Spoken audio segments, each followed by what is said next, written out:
All right, another news that we are tracking today at this hour. Let's just tell you about the latest that we are tracking at this hour. Coming up is this exclusive interview by Mirror Now's executive editor Faye with Keshav Suri, who is a petitioner challenging Section 377 in the country. Keshav is the executive director of Suri Hospitality Group, a very successful businessman and the most importantly, openly and proudly gay. He shares how it feels to be a gay person in India and how the productivity of people suffer when they are not accepted the way they are. Listen in to this conversation.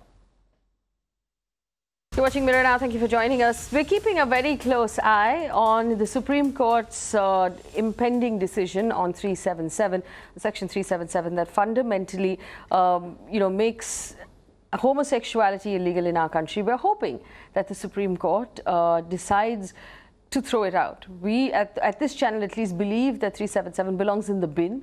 It's outdated, it's not fundamentally Indian, and it doesn't belong in our rule book. But I'm joined right now by a very interesting young person. Keshav Suri is the executive director of the Suri Hospitality Group. He's a very successful businessman. He's a leader in his own community. He is also openly and confidently gay. And this is part of a series that I want to bring you here on Mirror Now, where the idea is to talk to people like Keshav, who will come out and talk about what it is like to be gay in India, why it's so important for 377 to be binned and to be thrown in the garbage, and how maybe my hope is more people who hear stories like that of Keshav will decide to be more confident about their own lives or whatever it is they're having to deal with and they're having to hide. Keshav, first of all, you're the petitioner challenging 377 at this point in our country.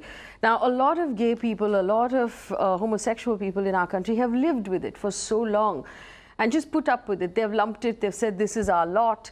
What made you decide that you were not going to put up with this any longer?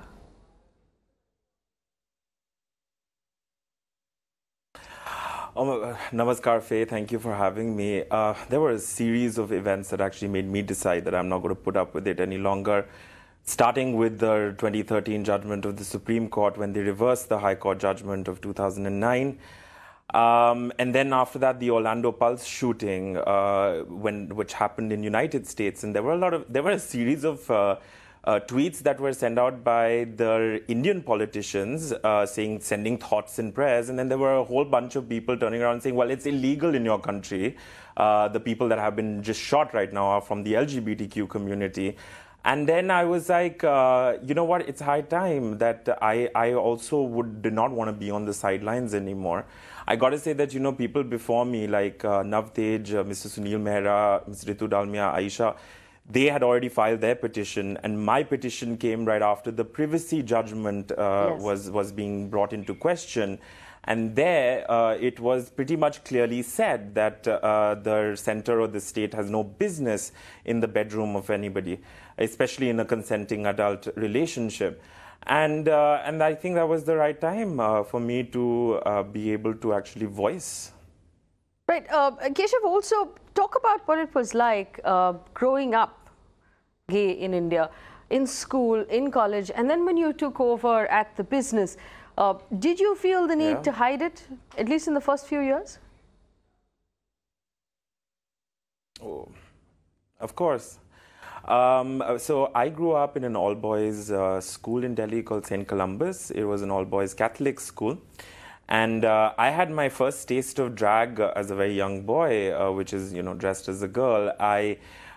We used to be, having a lot of nativity plays and plays basically where there were female roles. And earlier the teachers used to select you to be in that role. And then as you grow older, you started selecting it or electing it yourself. And I started electing a lot of those roles. So I wore my mom's sari, and I wore, her bra, and I went to school and did these plays. And you can imagine being an all-boys school, the kind of commentary that I must have heard when I was sort of in my formative years of my early teens. And then when I went to the University of Warwick, it's basically mini India, to be honest. It was like a campus life. It's in Coventry. And that's when I was like, maybe, you know, I should have a marriage of convenience where I maybe marry a lesbian woman and just, you know, make it simple, make life simple for everyone. It's when I went to the University of King's College London, when I moved to London, is when I decided I'm not going to live a lie. And I am going to come clean.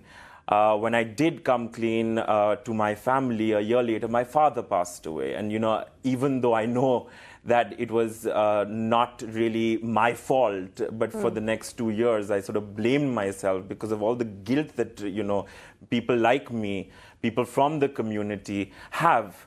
Especially when it comes from people who end up, you know, from a business family, though I don't want to sound like a poor little rich boy, because I hear that a lot.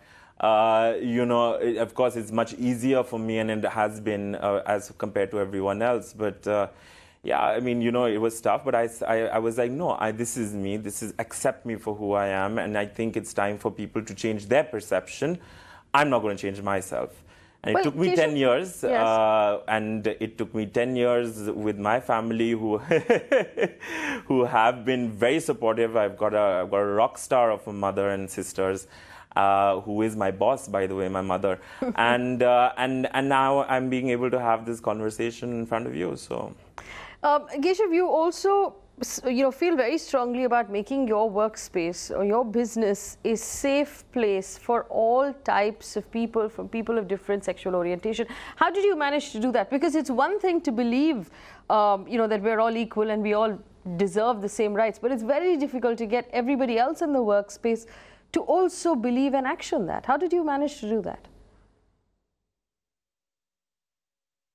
You're absolutely right, Faye, when you say that. You know, I keep making this joke where I keep saying that, you know, there are a lot of people who say that when they do inclusive and diverse program, or they have gender equality, and then in a boardroom they'll have one woman and they'll say, oh, well, look, we're done.